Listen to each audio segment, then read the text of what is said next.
Captain Vex High stood on the bridge of the Stellar Majesty, watching the small blue planet spin slowly on the main screen. His 4 eyes blinked in sequence as he studied the primitive world below. The third planet from the local star looked so ordinary, so unremarkable. Just another backwater world with barely intelligent life. "Sir, we're picking up their communications," said his tactical officer, Cointhara. Her tentacles moved gracefully over the control panel. "They call themselves humans. They seem to use primitive radio waves and something called the Internet." Vex High made a dismissive sound. "How quaint. Radio waves. Do they even have proper space flight yet?" "Barely, sir. They have some small rockets that can reach their moon. They built a few tiny stations that orbit their planet. Very basic stuff. Chemical propulsion only." The captain laughed.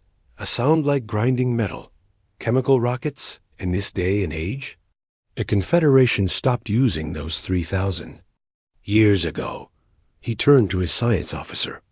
"Mordek, what's your assessment?" The tall, gray alien checked his instruments. "Standard Class 7 civilization, sir. They've discovered fire, invented the wheel, and figured out how to leave their planet's atmosphere. But they're still using fossil fuels and nuclear fission. No sign of antimatter drives or quantum tunneling.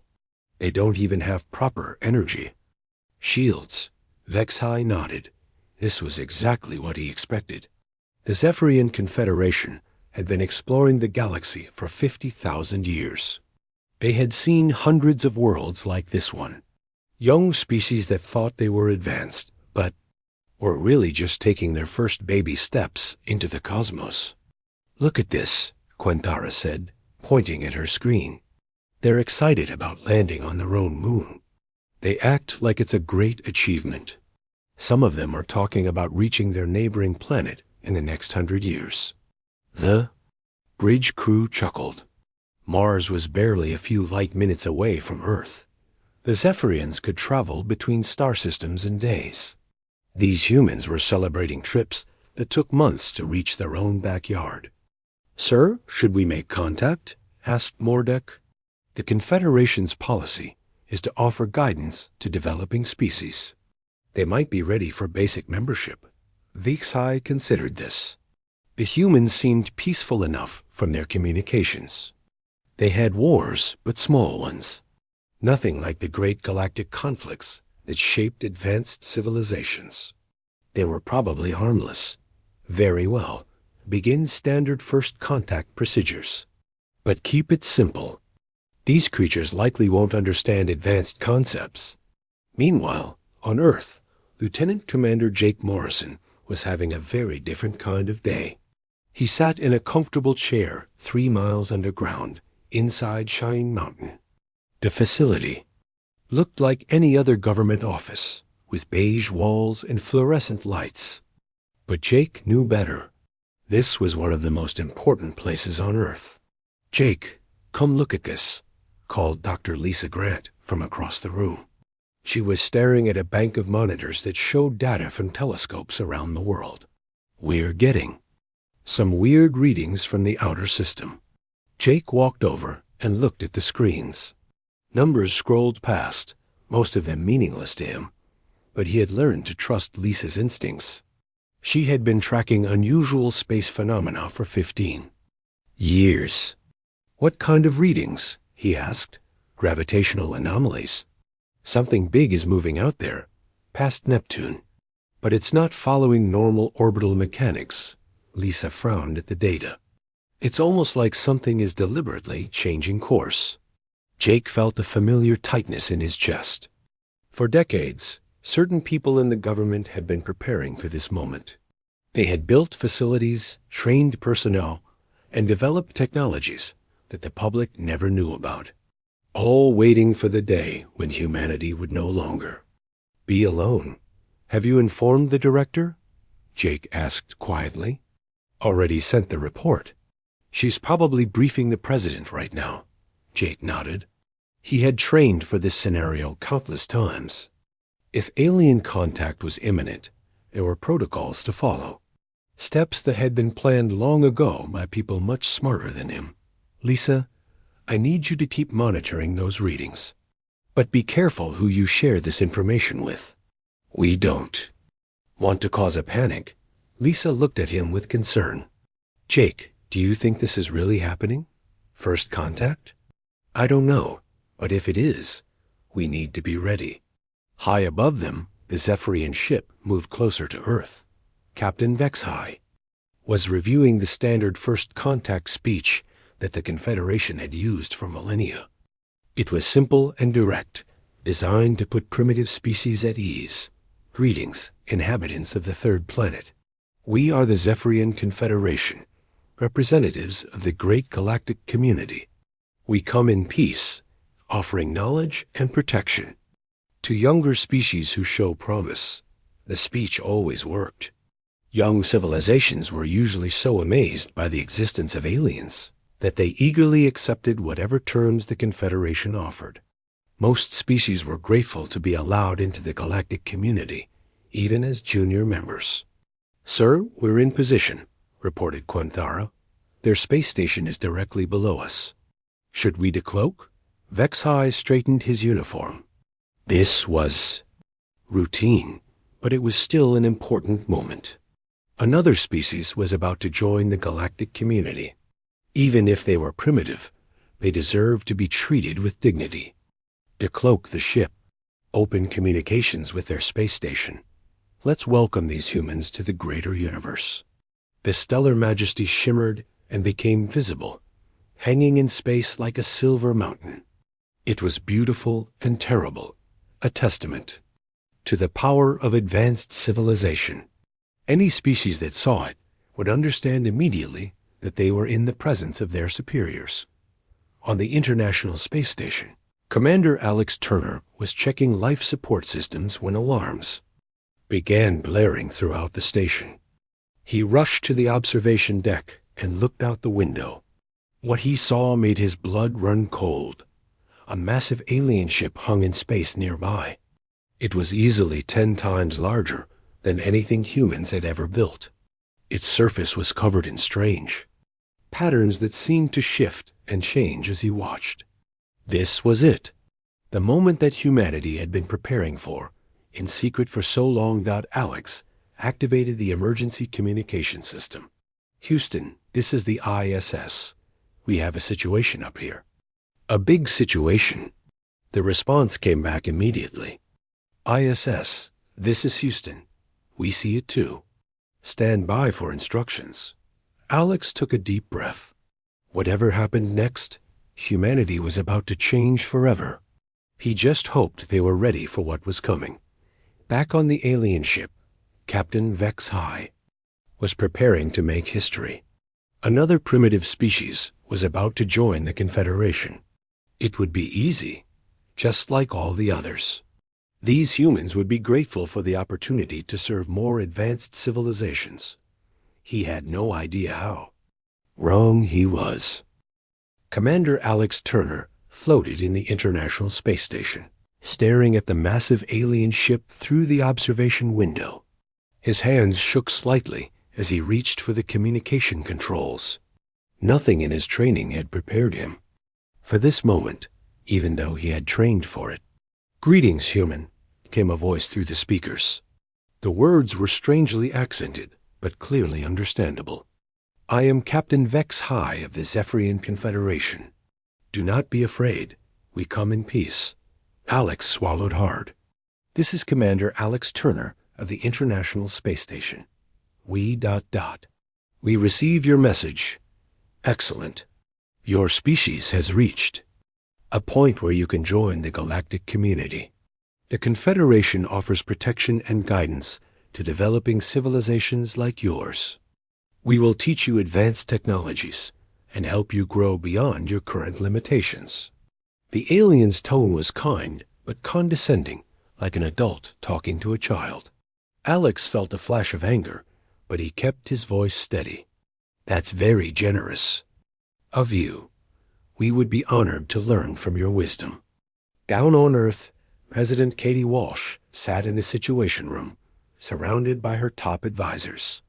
The room was filled with tension as they watched the conversation unfold on the main screen. "What do you think?" she asked quietly. General Frank Rodriguez, chairman of the Joint Chiefs, leaned forward. "They're exactly what we expected, Madam President. Advanced, but arrogant. They think we're primitives who should be grateful for their help." Admiral Susan Cole nodded in agreement. "Their ship is impressive, but our analysis shows it's using technology we developed 20 years ago. They're not as advanced as they think they are." President Walsh turned to a man sitting in the corner. Dr. Ryan Mitchell looked like an ordinary scientist, but he was actually the head of the most classified project in human history. "Ryan, are we ready for Protocol 7? Dr. Mitchell smiled. "We've been ready for 30 years, Madam President. Operation Underdog is a go." Back on the space station, Alex was continuing his conversation with the alien captain. "Captain Vex High, we're very interested in your offer, but we would need to consult with our leaders on Earth first." "Of course," the alien replied. "We understand that primitive species need time to process such momentous news. We will wait for your response. In the meantime, we will begin scanning your planet to assess your technological level and determine how best to help you." Alex felt a chill. The aliens were about to scan Earth, but unknown to them, humanity was ready for this two-dot in a facility deep beneath the Nevada desert. Dr. Amy Foster was coordinating the most complex deception in human history. Banks of supercomputers hummed quietly as they projected false images into space. To any alien scanner, Earth would appear exactly as primitive as they expected. "Stealth generators online," reported her assistant, Kevin Brooks. "All advanced facilities are now invisible to their scans. They'll only see what we want them to see." Double quotes, Dr. Foster nodded. "Make sure they see the old chemical rockets at Kennedy Space Center. Let them think that's the best we can do." The plan was elegant in its simplicity. Humanity had been preparing for alien contact for decades. They had built two versions of their civilization. One was the version that aliens would see: primitive, struggling, barely able to reach their own moon.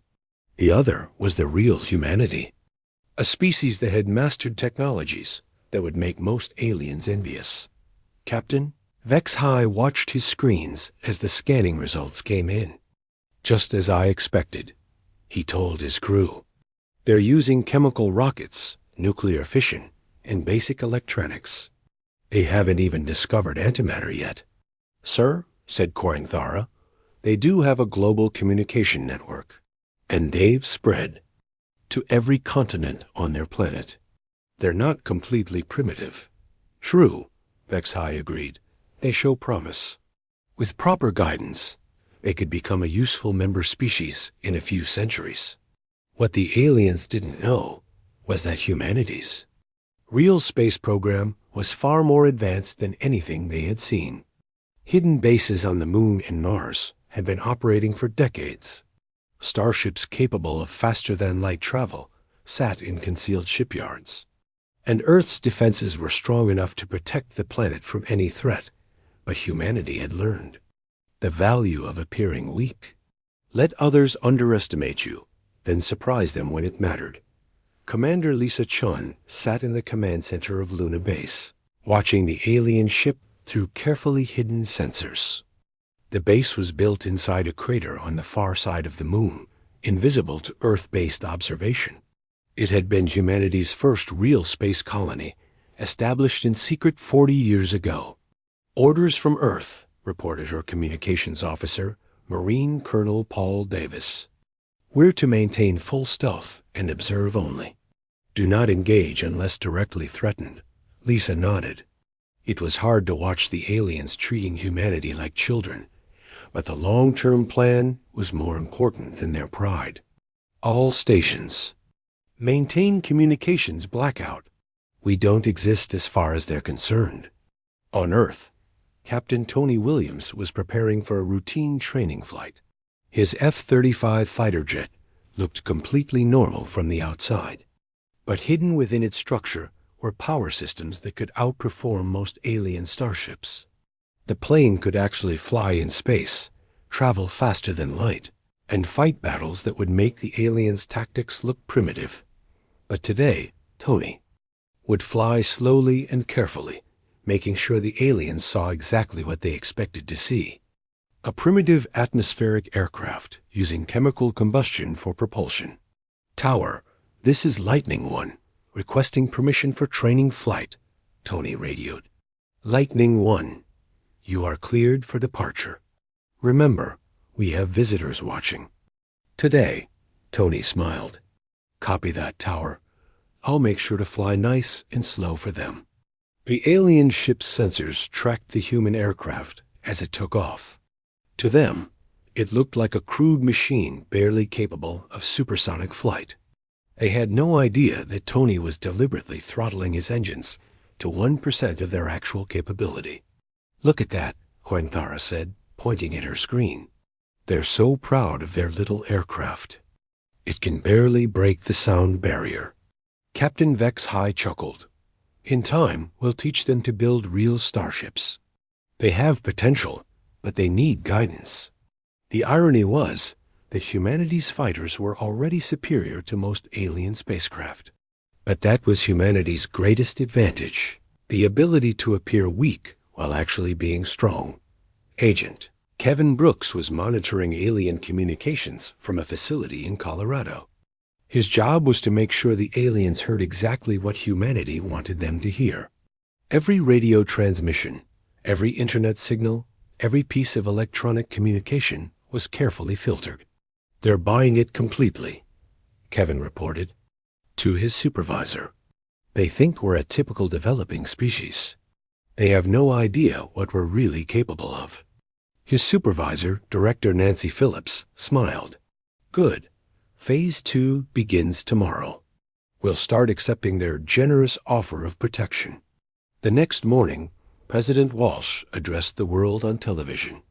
She told the people of Earth about the aliens' offer and announced that humanity would gratefully accept their guidance. The speech was carefully crafted to make humans seem humble and eager to learn. But in secure facilities around the world, humanity's real leaders were preparing for something very different. They were getting ready to show the galaxy that sometimes the most dangerous opponent is the one who doesn't appear to be trying. Captain Vex High watched the human president's speech with satisfaction. Another successful first contact, he told his crew. These humans will make excellent junior members of the Confederation. They're grateful, respectful, and eager to learn. He had no idea that he was about to learn who the real teachers were. 3 months had passed since the Zephyrians established their guidance protocols over Earth. Captain Vex High felt pleased with the progress. The humans were obedient, grateful, and eager to learn. They had accepted several minor technology transfers and were building new facilities under alien supervision. But something was bothering him. Quenthara, he called to his tactical officer. Run another deep scan of their planet. Something feels wrong. Sir, we've scanned Earth dozens of times. The readings are always the same. Chemical rockets, nuclear fission, basic electronics. Nothing unusual. I know what the scans show. But look at their behavior. They adapt to our technology too quickly. They ask questions that seem too advanced for their supposed level of development. Quenthara checked her instruments again. Perhaps they're just more intelligent than most developing species, sir. Some races learn faster than others. Vex High wasn't convinced, but he had no proof. The scans were clear, and the humans appeared exactly as primitive as expected. Maybe he was just being paranoid. On Earth, Commander Lisa Chun was coordinating the most complex military operation in human history. Hidden bases across the solar system were preparing for a conflict that the aliens couldn't even imagine. But, for now, they had to maintain the illusion of weakness. Status report, she requested from her command center, now relocated to a facility beneath the Rocky Mountains. Marine Colonel Paul Davis looked up from his console. All stealth systems are holding. The aliens still can't detect our real capabilities. But, sir, maintaining this deception is getting harder every day. Lisa nodded. She understood the frustration. Every human in the know wanted to reveal their true strength, to show these condescending aliens that humanity was not some backward species in need of guidance. But the long-term plan required patience. Colonel, what's the status of our technology analysis? We've completely reverse-engineered their systems, sir. Their ship uses fusion drives that we developed 30 years ago. Their weapons are based on focused plasma, which we've improved by about 400%. Their shields use quantum field manipulation, but they're using an outdated version of the technology. Lisa allowed herself a small smile. So we're not just equal to them. We're actually more advanced? In most areas, yes, sir. The only thing they have that we don't is experience with galactic politics. But technologically, we're ahead of them by decades. Meanwhile, Captain Tony Williams was conducting another training exercise that the aliens were observing. His aircraft looked like a standard fighter jet, but it was actually a masterpiece of engineering that could outperform most alien spacecraft. Control, this is Lightning 1. Beginning atmospheric test flight, Tony radioed. Copy, Lightning 1. Remember, our friends are watching again. Tony grinned. Don't worry, Control. I'll make sure they see exactly what they expect to see. He carefully throttled his engines to minimal power and performed simple maneuvers that would look impressive to observers who didn't know better. The alien ship's sensors tracked his every move, recording data that was completely false. Unknown to the aliens. Tony's fighter was powered by a microfusion reactor that could propel it across the solar system in hours. Its weapons could punch through the alien ship's shields with ease. Its stealth systems were so advanced that it could become completely invisible to their sensors. But today, like every day, Tony flew like a primitive pilot in a chemical-powered aircraft. Dr. Amy Foster was having the time of her life. Her research team had been given access to alien technology samples, supposedly to help humanity learn from their advanced neighbors. But instead of learning, they were discovering just how far behind the aliens actually were. Look at this, she said to her assistant, pointing at a piece of alien equipment. They're using quantum processors, but they're still using binary code. We moved beyond that 20 years ago. What about their energy systems? Asked her colleague, Engineer Chief Danny Clark. Fusion reactors, but they're using magnetic containment. We've been using gravitational containment for 15 years. It's much more efficient. Danny shook his head in amazement. So all this time, we've been pretending to be primitive while actually being more advanced than they are? That's exactly right. But here's the interesting part. Dr. Foster pulled up a star chart on her computer. I've been analyzing their ship's navigation data. The Zephyrian Confederation isn't even a major power. They're a middle-tier civilization that's been subjugated by stronger species. This was disturbing news. If the Zephyrians were considered primitive by galactic standards, what did that say about the truly advanced species out there?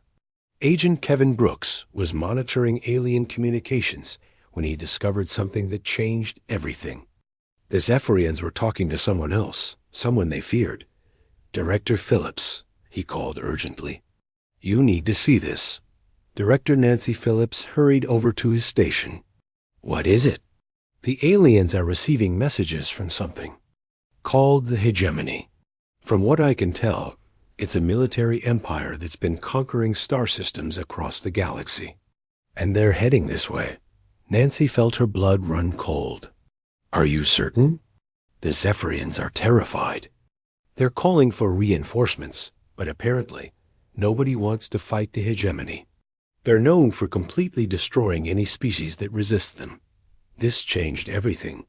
Humanity had been playing a careful game with the Zephyrians. But now they were facing a much more serious threat. The hegemony wouldn't be interested in protection or guidance. They would want complete conquest. Kevin, I need you to get all the information you can about this hegemony and send word to the president. We may need to accelerate our timeline.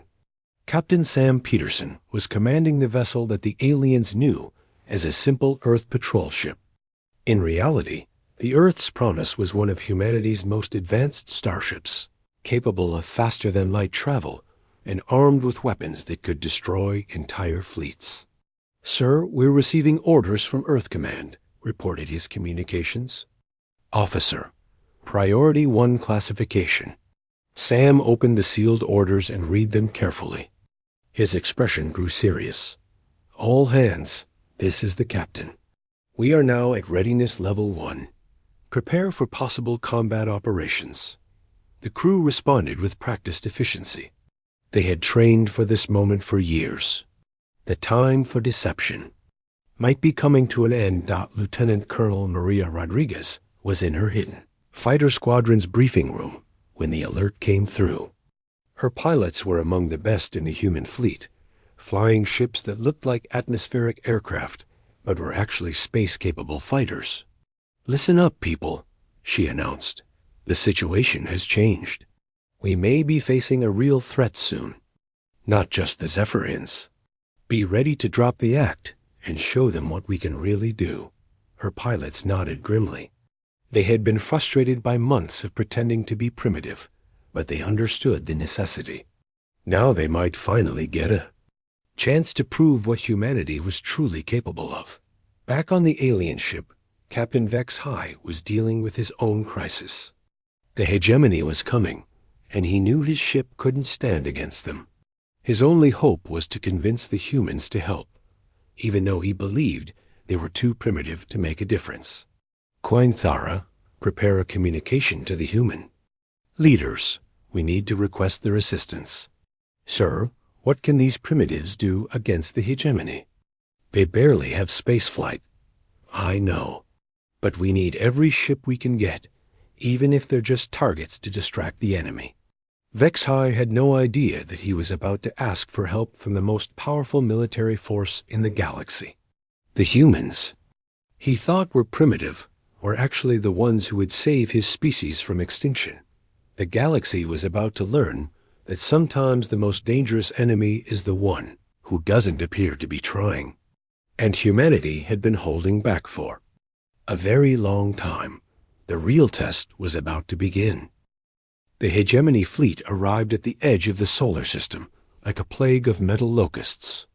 Captain Vex High watched the scanner readings with growing horror. 300 warships, each one larger than his vessel, moving in perfect formation. Toward Earth. How many ships do they have? He asked his tactical officer, though he already knew the answer would be terrible. 300 confirmed, sir.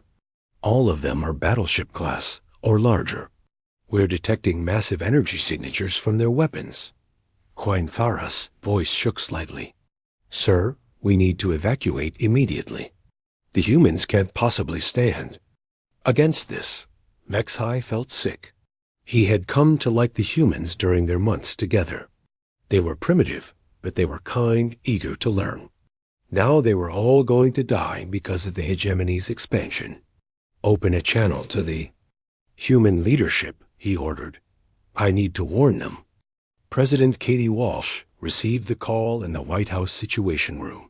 The alien captain appeared on the main screen, looking defeated and desperate. "President Walsh, I must speak with you urgently. The hegemony has arrived. They are a military empire that destroys entire civilizations.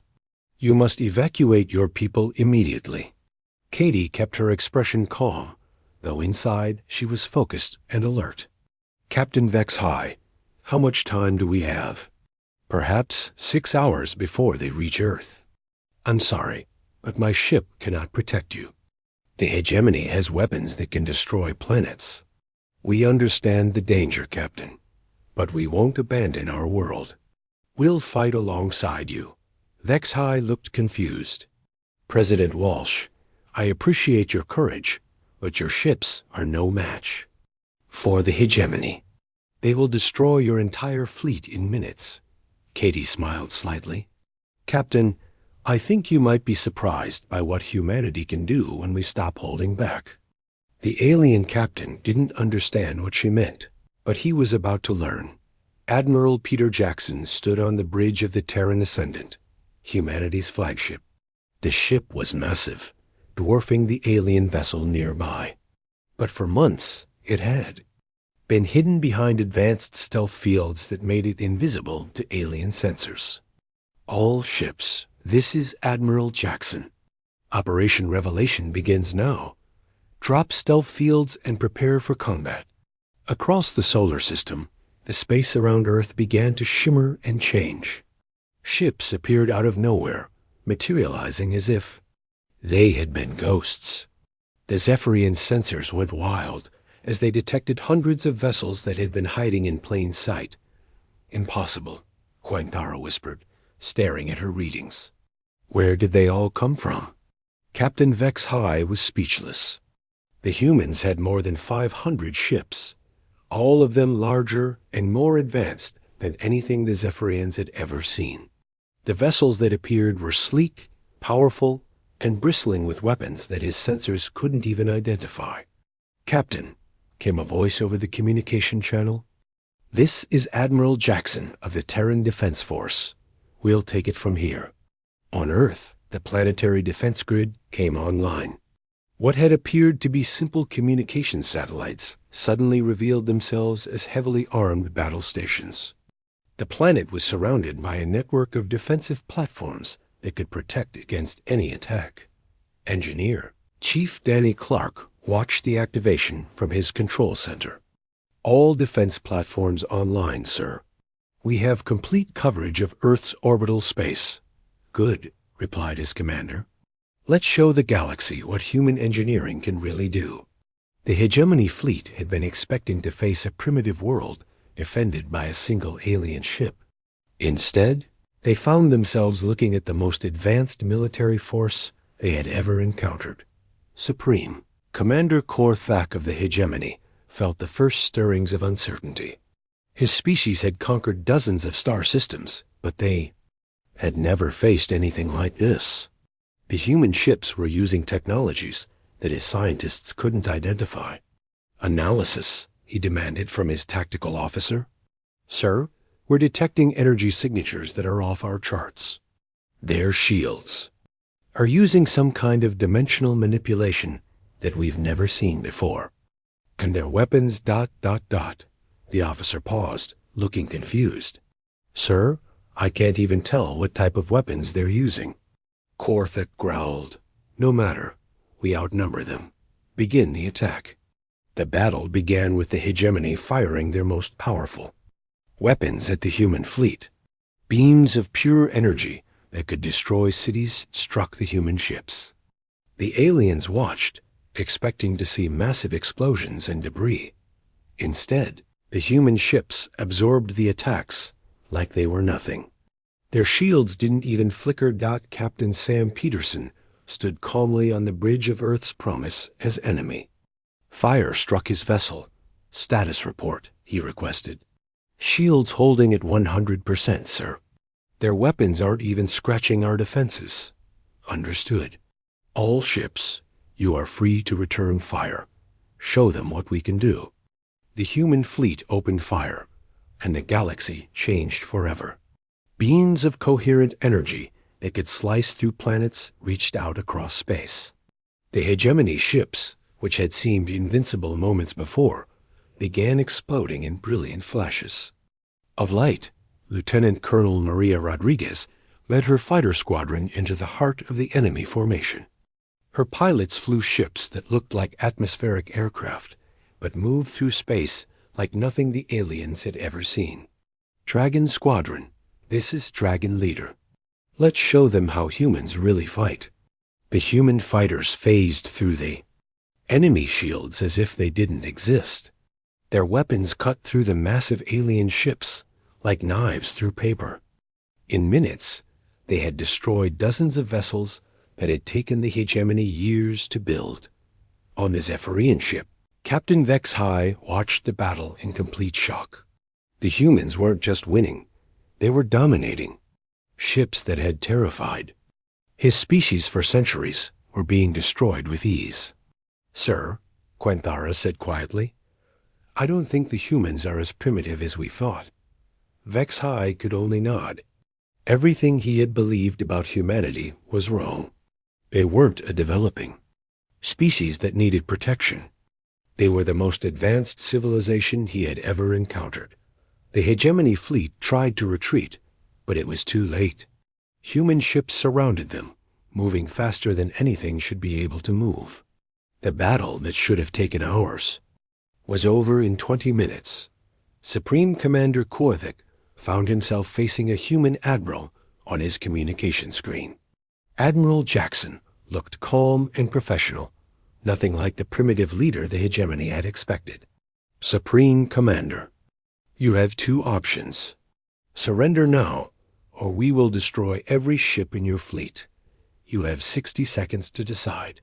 Korthik had never surrendered in his entire military career, but he had also never faced an enemy that could destroy his entire fleet without taking a single casualty.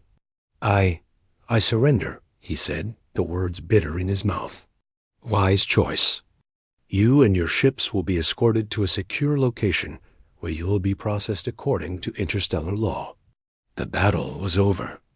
The hegemony, which had terrorized the galaxy for decades, had been defeated by a species that most aliens thought was primitive.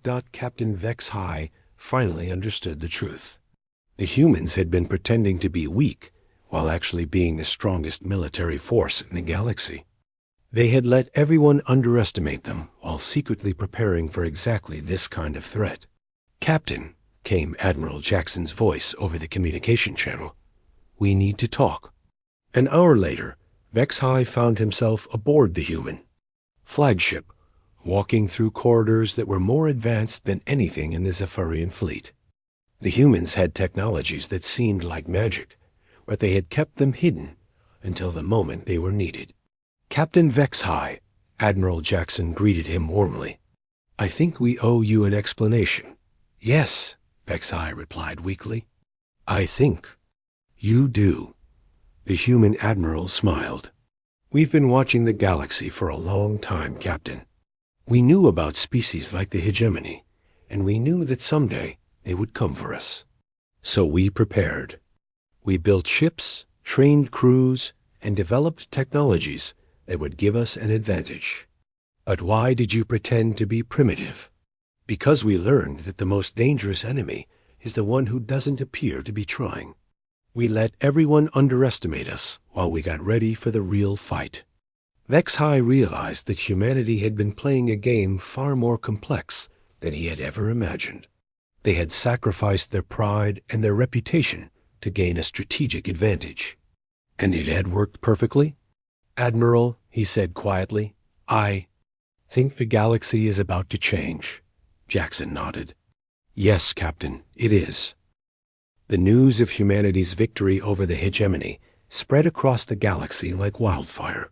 Species that had lived in fear for decades suddenly found themselves free from the threat that had terrorized them for so long.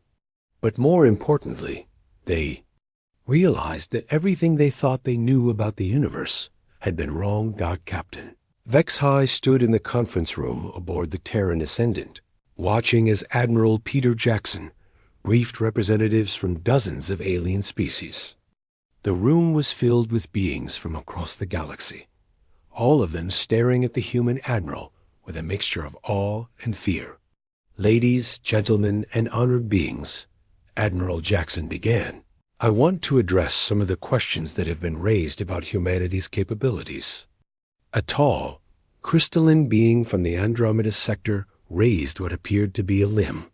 "Admiral Jackson, our analysis of your technology suggests that you are centuries ahead of most galactic civilizations. How is this possible for such a young species?" Jackson smiled. "We had good teachers. You see, we've been watching the galaxy for much longer than you realize. We've observed your wars, your politics, your technologies. We learned from your mistakes and built upon your successes. But you appeared so primitive, protested a representative from the Centauri Alliance. Your ships, your weapons, your energy. Systems. Everything we observed suggested you were barely capable of interplanetary travel. That's exactly what we wanted you to think, replied Admiral Jackson. We learned early on that the galaxy can be a dangerous place. So we developed a simple strategy. Appear weak while actually being strong. Let others underestimate you, then surprise them when it matters most. Director Nancy Phillips stepped forward. She had been quiet during most of the meeting, but now she had something important to share. What the Admiral isn't telling you is the full scope of what we've accomplished. We didn't just build better weapons or faster ships. We completely reimagined what spacefaring civilization could be. She activated a holographic display that showed the solar system. But instead of the simple orbital stations the aliens had observed, the display revealed a massive network of hidden installations, shipyards, and research facilities. This is what Earth really looks like, Nancy continued. We have colonies on every planet and moon in our system. Our shipyards can build 1,000 vessels in the time it takes your species to build one. Our research facilities have developed technologies that most of you would consider impossible. A small, furry creature from the outer rim spoke up nervously. But why hide all of this? Why not announce your presence and take your place as a galactic power? Colonel Steve Baker, head of Earth's military intelligence, answered that question. Because we learned from history. Every species that announces their strength immediately becomes a target. The hegemony didn't attack us because they thought we were dangerous. They attacked us because they thought we were weak and easy to conquer. Captain Tony Williams, still wearing his pilot's uniform, added, "We spent decades watching your wars and conflicts. We saw how advanced species would destroy anyone they perceived as a threat. So we decided to be the threat that nobody saw coming." The alien representatives looked around the room with new understanding. They had all dismissed humanity as a primitive species, while actually being in the presence of the most advanced civilization in the galaxy. Captain Vex High found his voice. "Admiral Jackson, I have to ask. When we first made contact, when we offered to protect and guide your species, were you laughing at us?" Jackson's expression became serious. "Captain, we weren't laughing. We were grateful. Your offer gave us the perfect cover to continue our preparations without anyone suspecting our true capabilities. You helped us more than you know, but we treated you like children. We were so condescending. Yes, you were. But that was exactly what we needed. If you had treated us as equals, other species might have started asking questions." Julie Anderson, commander of the Stealth Reconnaissance Fleet, stepped forward. "Captain Vex High, I want you to know that we respect your species greatly. The Zephyrian Confederation is known throughout the galaxy for its honesty and fairness. That's why we chose to work with you." Vex High felt a mix of emotions. Pride that humans respected his people, but also embarrassment at how wrong he had been about everything. "There's something else you need to know," Admiral Jackson continued. "The hegemony wasn't the only threat we were preparing for. Our intelligence indicates that there are several other aggressive species in distant parts of the galaxy. Some of them make the hegemony look peaceful. This caused a stir among the alien representatives. Many of them had thought the hegemony was the worst threat they would ever face. Dr. Ryan Mitchell, head of the Prometheus Initiative, took over the briefing. "We've identified at least 3 other major threats that could reach this part of the galaxy within the next century. The Void Hunters, the Crystal Empire, and something called the Machine Collective." "The Machine Collective?" asked a representative. "From the inner worlds. We've heard rumors, but we thought they were just stories. They're real," Dr. Mitchell confirmed. "And they're heading this way." They convert entire star systems into computational matrices. Every living being becomes part of their network. The room fell silent as the implications sank in. The galaxy faced threats that were even worse than the hegemony. "But that's why we're here," Admiral Jackson said confidently. "Humanity didn't reveal itself just to defeat one enemy. We're here to protect this entire region of space from all threats." "You would do that?" asked a representative from the far colonies. "You would protect species that treated you as primitives?" "Of course," replied President Katie Walsh, who had arrived for the final part of the meeting. "That's what advanced civilizations do. They protect those who cannot protect themselves." The alien representatives looked at each other with amazement. They had expected humans to be angry about the condescending treatment they had received. Instead, the humans were offering to defend the entire galaxy. "There is one condition," Admiral Jackson added.